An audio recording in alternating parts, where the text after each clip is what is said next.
ప్రభువైన యేసు ప్రభు నామములో అందరికీ వందనములు. దేవుని వాక్యంలో నుంచి బైబిల్ స్టడీ మనం చేస్తూ ఉన్నాము.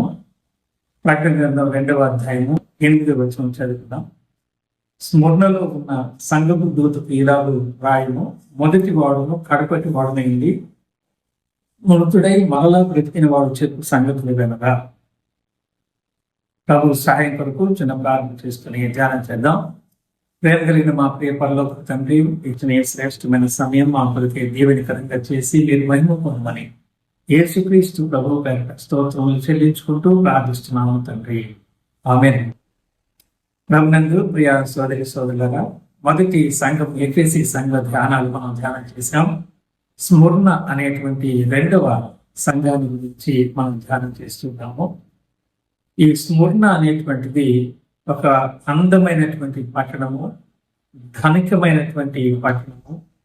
రోమా సామ్రాజ్యంలో రాజులు ఏలుతున్నప్పుడు, దాదాపుగా 10 మంది రాజులు ఏలినటువంటి సమయంలో సాతాను మిమ్మల్ని చెరపట్టుబోతున్నాడు అని యేసు ప్రభు మిగిలిన సంఘాలకి చెప్పినటువంటి మాటల్ని స్మరణ సంఘాన్ని ఉద్దేశించి చెప్పడానికి చూస్తాం. మిగిలిన సంఘాలని ఏదో ఒక లోకంతో గద్దింపు మాటలను ప్రభు మాట్లాడాడు. కానీ స్మరణ అనేటువంటి ఈ పట్టణంలో ఉన్న సంఘానికి, ఆ సంఘానికి ప్రతినిధులుగా ఉన్నటువంటి దేవుని ప్రజలకు ఈ రీతిగా మాట్లాడుచు, ఆ శ్రమలలో ధైర్యంగా నమ్మకంగా ఉండండి, మీకు కిరీటం ఉంది, బహుమానం ఉంది అని వారిని బలపరిచాడు. శ్రమలు ఎంతో కాలం ఉండవు, 10 దినములు అంటే ఆయన తన యొక్క అధ్యయనములో లిమిట్ చేస్తున్నటువంటి సమయంగా మనం చూస్తూ ఉంటున్నాం. శ్రమలు లిమిటెడ్, సంతోషం ఎక్కువ. రాబోయే మహిమ ఎదుట ఇప్పటి కాలపు శ్రమలు తగినవి కావు అని మనం గమనిస్తాం. అంతేకాకుండా మొదటి వాడును కడపటి వాడునై ఉండి మృతుడై మరలా బ్రతికిన వాడు చెప్పు సంగతులు నేను ఇక్కడ మనం చూస్తే, యేసుక్రీస్తు ప్రభువు ఇప్పటివాడు కాదు, 2000 సంవత్సరాల కిందట వచ్చినటువంటి వాడు కాదు. ఆయన మానవ ఆకారాన్ని ధరించి మన పాప ప్రాయశ్చిత్తార్థమే సిలువలో ఆయన బలైపోయి పరిశుద్ధమైన రక్తాన్ని చిందించినప్పుడే ఆయన రక్తంలో మనకు పవిత్రత దొరుకుతుంది, పశ్చాత్తాపం ఆయన దగ్గర పాపాలు ఎదుర్కొంటే దొరుకుతుంది, ఆ క్షమాపణ దొరుకుతుంది, దేవుని పిల్లలే భాగ్యం దొరుకుతుందని ఆయన ఆకారమందు మన కొరకు అలాగే వచ్చాడు. కానీ ఆయన మొదటివాడు, ఆయన కడపటి వాడు, అంతటా ఉన్నటువంటి వాడు, మృతుడైనటువంటి వాడు, ఇప్పుడు జీవిస్తున్నటువంటి వాడు చెప్పు సంగతులు అని అంటే, స్మరణ అనేటువంటి పట్టణంలో రోమా సామ్రాజ్యాన్ని పరిపాలన చేస్తున్నటువంటి రాజుల పరిపాలనలో ఆ రాజే ప్రభువుగా వారు నోటితో ఒప్పుకోవాలి. అలాగే ఒప్పుకోకపోతే వారిని స్తంభానికి కట్టి హింసించి చంపేసేటువంటి వారు. సంవత్సరానికి ఒకసారి ఆ పరిపాలన చేస్తున్నటువంటి రాజు కోసరంగా క్రైస్తవులను బలిచ్చేటువంటి వారు. ఆ రాజుని ప్రభువుగా ఒప్పుకోకపోతే వారిని క్రూర మృగాలు ఉన్నటువంటి స్థలానికి వారిని పెట్టి వాటిని వదిలేవారు. సింహాలు వాళ్ళని మరి చీల్చి చండాడడం వాళ్ళు చూస్తూ ఆనందించేటువంటి అలవాటు.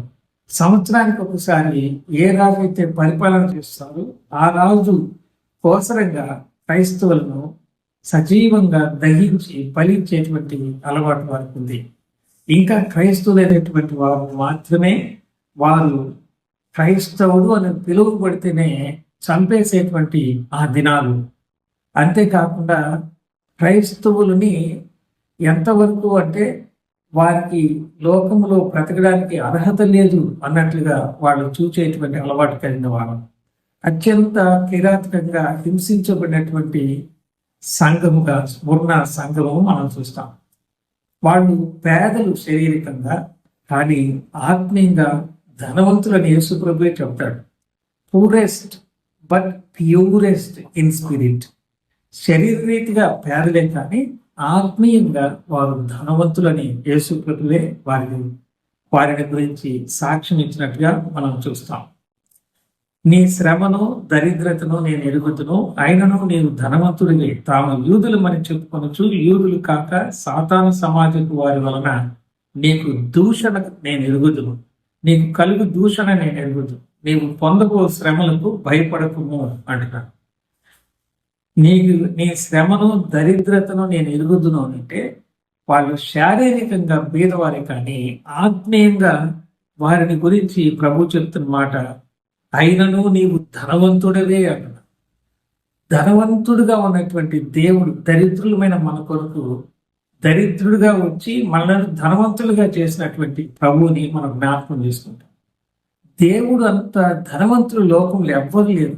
అలాంటి ధనవంతుడైన దేవుడే మీరు లోకంలో పేదలుగా కనబడుతున్నారు, కానీ అయినను మీరు ధనవంతునే అని దేవుడే వారిని గురించినటువంటి సాక్ష్యం ధనవంతులు అని చెప్తున్నప్పుడు వారు ఎంత గొప్పవారు ఈ వాక్య భాగంలో మనం గమనించగలుగుతూ ఉంటున్నాం. అంతేకాకుండా ఇంకా ప్రభు వారి గురించి మాట్లాడుతూ, ఇదిగో మీరు శోధింపబడినట్లు అపవాది అనగా సాతాను మీలో కొందరిని చెరలో వేయకపోవచ్చున్నాడు. 10 దినములు శ్రమ కలుగును, మరణము వరకు నమ్మకంగా ఉండుము, నేను నీకు జీవ కిరీటం ఇచ్చేదను అని తెలియజేస్తున్నాడు. అంటే 10 దినములు శ్రమ అంటే దేవుడు దాన్ని పరిమితం చేస్తున్నటువంటి వాడిగా మనం చూస్తాం. 10 మంది రాజుల కాలంలో వారు అత్యంత హింసించబడినటువంటి వారిని పూర్ణ సంఘాన్ని గురించి ప్రభు తెలియజేసినట్టుగా కూడా మనం ధ్యానం చేయవచ్చు. అనేక మంది రాజుల పేర్ల 10 మంది రాజుల పేర్లు క్రీస్తు ప్రభు పునరుద్ధరణ అయిన తర్వాత 54వ సంవత్సరం మొదటి శతాబ్దంలో నుంచి 284వ సంవత్సరం వరకు ఆ 10 రాజులు ఏలుబడి కాలంలో ఎంతో శ్రమను అనుభవించినటువంటి విధానాన్ని మనము చూస్తాం. కానీ మనకు ఆ విషయాలన్నింటినీ ధ్యానం చేయడానికి సమయం చాలు. కానీ 10 దినములు అనంటే బైబిల్ భాషలో, దేవుని భాషలో 10,000 మంది నా మీదకి దండెత్తి వచ్చిన 10,000 మందిలో శ్రేష్ఠుడు ఈ 10,000 అనేటువంటిది లిమిటెడ్ సంఖ్యగా మనం చూస్తున్నాం.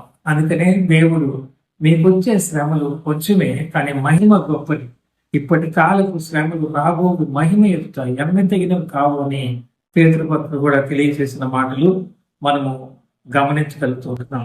సంఘములతో ఆత్మ చెప్పుచున్న మాట చెవిగలవాడు వినడు కాక, జయించువాడు 2వ మరణం వలన ఏ హానియు చెందడు అని ఈ భాగంలో మనం గమనిస్తున్నాం.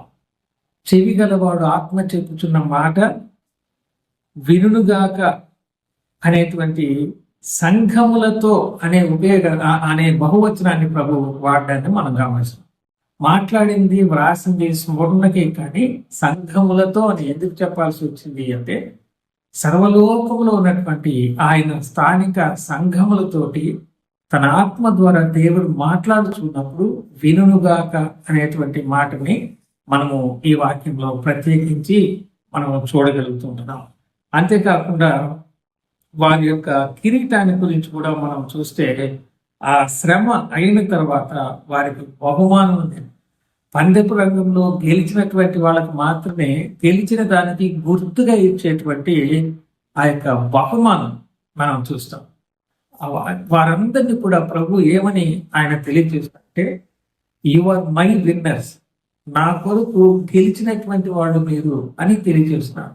లోకంలో ఎన్నిక లేని వాళ్ళుగా కనబడుతున్నారు, హింసను భరిస్తున్నారు, కానీ దేవుని కొరకు గెలిచినటువంటి వాళ్ళగా ప్రభు చెబుతున్నాడు. అసలు నిజమైనటువంటి గెలిచినటువంటి వాడు అనంటే లోకములో శ్రమలను క్రీస్తు ప్రభు యొక్క విశ్వాసాన్ని కాపాడుకొనుచు సహించినటువంటి వారు నిజంగా జయించినటువంటి వాళ్ళని దేవుడే సాక్ష్యం ఇస్తూ ఉంటాడు. కాబట్టి వాళ్ళు ఎప్పుడు కూడా శ్రమల గురించి ఆలోచన చేసిన వాళ్ళు. ఇప్పుడు మనకున్నటువంటి మోడర్న్ సంఘాల్లో మనం జీవితాలు అనుభవిస్తున్నాం ఎంతో చక్కగా, కానీ అప్పటి దినాల్లో అంత సుఖమైనటువంటి పరిస్థితులు వాళ్ళు దేవుని ఆరాధన చేయడానికి, ప్రభువుని గురించి ప్రకటన చేయడానికి లేవు. సంఘములతో ఆత్మ చెప్పుచున్న మాట అనేటువంటి మాటలో మనల్ని ఉద్దేశించి కూడా ప్రభు చెప్పాడనేటువంటి విషయాన్ని మనం చూస్తే 1994వ సంవత్సరం 2వ తేదీ మే నెల ఇంటర్నేషనల్ రిలీజియన్ రిపోర్టు ఆధారంగా మనం ఏం చూస్తామంటే 20వ శతాబ్దంలో జరిగినటువంటి క్రీస్తు కొరకు హతసాక్షులుగా అయినటువంటి వారి సంఖ్య ఇంతకు మునుపు ఎన్నడూ కూడా మనం చూడలేదు అనేటువంటిది మనం గమనిస్తాం. యూదులుగా ఉండి యూదులు కానటువంటి వాళ్ళుగా ఉన్నటువంటి వారి ద్వారా వచ్చిన హింసల గురించి మనం చూస్తున్నాం. మతపరమైనటువంటి ఆలోచనలతోటి అత్యంత హింసలు అనుభవించినటువంటి సంఘంగా ఉన్నది మనం చూస్తే, మన మధ్య భారతదేశంలో దాదాపుగా ఎంతో మంది దేవుని యొక్క సేవకులు చనిపోయినట్టుగా మనం చూస్తాం. హిందువుల్లో నుంచి ఒక వ్యక్తి ప్రభువును నమ్ముకొని పాల్ జేమ్స్ అనేటువంటి సేవకుడిగా మార్చబడి దాదాపు 20 సంఘాలను ఒక జిల్లాలో ఏర్పాటు చేస్తే, ఆయనను 2 చేతులు ఒకసారి నరికేశారు, 2 కాళ్ళని కూడా నరికేశారు. అలాగా అత్యంత కిరాతకంగా అందరూ చూస్తూ ఉంటుండగా మత పరమైనటువంటి వ్యక్తులు ఆ సేవకుని చంపేసినట్టుగా మనం చూస్తాం. అలాగా నేటి దినాలలో మన దేశంలో కూడా దేవుని కొరకు బలైపోతున్నటువంటి హతసాక్షులైపోతున్నటువంటి సేవకుల్ని మనము గమనిస్తూ ఉంటున్నాం. ప్రస్తుతం మనం జీవిస్తున్నటువంటి స్థలంలో కూడా ఇంతకు ముందున్నటువంటి స్వాతంత్ర్యత మనకు లేదు. కానీ కొంత మేరకు మనకున్నటువంటి వసతి ఎంతో శ్రేష్టము. ఈ వసతిని ఉపయోగించుకొని ఇన్ని కష్టాలు శ్రమలు పడుతున్నటువంటి సంఘాలను గురించి ప్రభువు నేరుగా మనతో మాట్లాడుతుండగా చిన్న చిన్న అభిప్రాయ భేదాలు, చిన్న చిన్న సమస్యలు, శ్రమలుగా రకరకాలైనటువంటివిగా మనం ఊహించుకొని బాధపడకూడదు. ప్రభు కొరకు సువార్త నిమిత్తము మనం ఏదైనా శ్రమ పడవలసి వస్తే వారు మాకు యొక్క భాగ్యం దొరికింది అనేటువంటి మనసుతోటి ఆ పరిపాలన చేస్తున్న రాజే ప్రభు అని చెప్పకపోతే వాళ్ళు చంపేసేటువంటి వారు. అలాగే వాళ్ళు చెప్పకుండా యేసు ప్రభువుని ఇంతకాలంగా మేము సేవించాము, ఇప్పుడు ఆయన్ని విడిచి ఇక్కడ పరిపాలన చేస్తున్నటువంటి వాళ్ళే రాజు, ఆయనే ప్రభు అని మేము ఎట్లా చెప్తాము, ఆయనే దేవుడని, ఆయన ఎందుకు పూజిస్తామేమని చెప్పినందువల్ల వారిని అత్యంత కిరాతకంగా స్తంభానికి కట్టేసి సజీవంగా దహించినటువంటి పరిస్థితులు, క్రూర మృగాల దగ్గరికి పంపించి చంపినటువంటి పరిస్థితులు. క్రైస్తవులను అందరినీ కూడా మీరు ఇక్కడ బ్రతకడానికి అవకాశం లేదు అని ప్రభుత్వ పరంగా వచ్చే ఏది కూడా లేకుండా చేసిన ఆ మొదటి దినాల్లోనే స్మరణ అనేటువంటి సంఘం ఎలాగైతే బాధపడిందో, సంఘంలోకి ఆత్మ చెబుతున్న మాట అనేటువంటి మాట ఎందుకు ఉపయోగించారంటే, నేటి దినాల్లో కూడా మనము కూడా దేవుని పిల్లమైనటువంటి మనము ఎన్నో విధాలుగా కొన్ని రకాలైనటువంటి విధాలుగా శ్రమలను అనుభవిస్తున్నటువంటి పరిస్థితులు మనం చూస్తున్నప్పుడు ప్రభు వారికి తెలియజేస్తున్నాడు, కొద్ది కాలమే ఉంటాయి శ్రమలు, మరణం వరకు నమ్మకంగా ఉండండి, మీకు కిరీటం ఇస్తాను అని ప్రభు చెప్పాడు. కాబట్టి గెలిచిన వాళ్ళకి మాత్రమే దొరికేటువంటి గెలుపుకు సూచనగా ఉండేటువంటి అవి ప్రభు కొరకు విన్నర్స్ గా మనం ఉండాలని ఈ వాక్యం ద్వారా మనం గమనిస్తూ ఉంటున్నాం. 12వ వచనంలో పెర్గములో ఉన్నటువంటి సంఘపు దూతకు అనే మాటని మనం చూస్తాం. ఈ రోజున స్మరణ అనే సంఘాన్ని గురించి దేవుడు మనతో మాట్లాడింటుండగా, ఆనాటి కాలంలో ఎంతో హింస అనుభవిస్తూ ప్రభువు కొరకు వారు పేదలుగా ఉన్నారు, కానీ శరీర రీతిగా ఆత్మీయ రీతిగా ధనవంతులుగా ఉండి ఆ కష్టాలను ఇబ్బందులను ఎదుర్కొని ప్రభువు కొరకు నిలిచినటువంటి సంఘముగా, మిగిలిన సంఘాలని గద్దించినట్టుగా కాకుండా ప్రభువు ఆదరించే మాటలు చెప్పి శ్రమలో ధైర్యాన్ని ఇచ్చి రాబోయే దినాల్లో బహుమానాల గురించి వారికి చెప్పి బలపరిచినటువంటి సంఘముగా, ఏకైక సంఘముగా 7 సంఘాల్లో ప్రత్యేకమైనటువంటి రీతిగా స్మరణ సంఘాన్ని మనం చూస్తూ ఉన్నప్పుడు, మనము కూడా ఈ లోకంలో జీవిస్తుండగా ఆయా స్థానిక సంఘాల్లో నాడు మతపరమైనటువంటి విద్వేషాలతోటి దేవుని ప్రజలైన వారు ఎలాగైతే బాధపడ్డారో, ఆ యొక్క పట్టణం ఎంతో అందమైనదిగా ధనవంతమైనటువంటిగా కనబడుతుంది, కానీ వారి యొక్క శారీరకమైనటువంటి పేదరికాన్ని, ఆత్మపరమైనటువంటి ధనవంతులేని ప్రభువే చెప్పినటువంటి విధానాన్ని మనం చూసినప్పుడు, ఈ లోకంలో మనం ఎన్నిక లేనటువంటి వారముగా, బీదలంగా, మనం అణచివేయబడినటువంటి ప్రజలుగా, లోక సంబంధంగా, మతపరంగా అణచివేయబడినటువంటి వారముగా, ప్రభుత్వం నుంచి ఏ విధమైనటువంటి సహాయ సహకారాలు సమృద్ధిగా అందడానికి వీలైనటువంటి పరిస్థితుల్లోనికి నెట్టివేయబడేటువంటి విధానంలో మనం ఉన్నప్పటికీ, నాటి శ్రమలు బలైనటువంటి వారి కంటే 20వ శతాబ్దంలో బలైనటువంటి ప్రభు కొరకు హతసాక్షుల సంఖ్య ఎక్కువగా ఉంది అని 94వ సంవత్సరంలో ఇంటర్నేషనల్ రిలీజియన్ రిపోర్ట్స్ లో మనం గమనిస్తున్నాం. కానీ ఇప్పుడు 2026వ సంవత్సరం ఎంతో మంది ప్రభు కొరకు హతసాక్షులు అయిపోయారు. నేటి దినాల్లో కూడా మన దేశంలో ఇలాంటి పరిస్థితులు మనం చూస్తూ ఉంటున్నాం. మన ప్రాంతంలో మనం నివాసం ఉన్నటువంటి పరిస్థితుల్లో కూడా ఇలాంటి పరిస్థితులు కమ్ముకుంటున్నటువంటి దినాలు మనం ఉంటూ చిన్న చిన్న సమస్యలకు అభిప్రాయ భేదాలకు మనము ఆత్మీయతను ఆ ధనవంతమైనటువంటి జీవితాన్ని మనలో లేదు అన్నట్టుగా నిరాశతో జీవించకుండా శారీరకంగా ఇలాంటి కృంగుబడతనాన్ని హింసని భరిస్తూనే ఆత్మలో ధనవంతులము అనే దేవుడు చెబుతుండగా, మీకు కిరీటం ఇస్తాను అని దేవుడు చెబుతుండగా, నమ్మకంగా ఉండండి అని దేవుడు చెప్తుండగా, ప్రభు కొరకు నమ్మకమైన బిడ్డలుగా ధైర్యంగా ముందుకు సాగడం, నాడు వారు బలైపోవడానికి ఇది ఒక అవకాశం. మాకు నా ప్రభు కోసం నేను ఇక శ్రమంలో పాలు పొందడం నాకెంతో భాగ్యమని వారు భావించారు. దేవుని సేవకులు ఎప్పుడు కూడా మరణానికి భయపడేటువంటి వాళ్ళుగా మనం ఎవరిని కూడా చూడాలి. మనం కూడా క్రైస్తవులుగా, దేవుని బిడ్డలుగా, సేవకులుగా ఈ శరీరం ఉన్నంత మట్టుకే కాదు, ఈ శరీరాన్ని విడిచిన తర్వాత ఎందుకు వారికి అలాగ చెప్పాల్సి వచ్చిందంటే, మరణము వరకు నమ్మకంగా ఉండుము అనే మాట ఎందుకు అనాల్సి వచ్చిందంటే, మరణము తర్వాత మరణం మనల్ని చంపలేదు. మరణాన్ని యేసు ప్రభువు మింగేశారు. ఆయన పునరుద్ధానం మనకు బలాన్ని ఇస్తూ ఉంది. కానీ రెండవ మరణం అనేటువంటిది మనకు లేదు.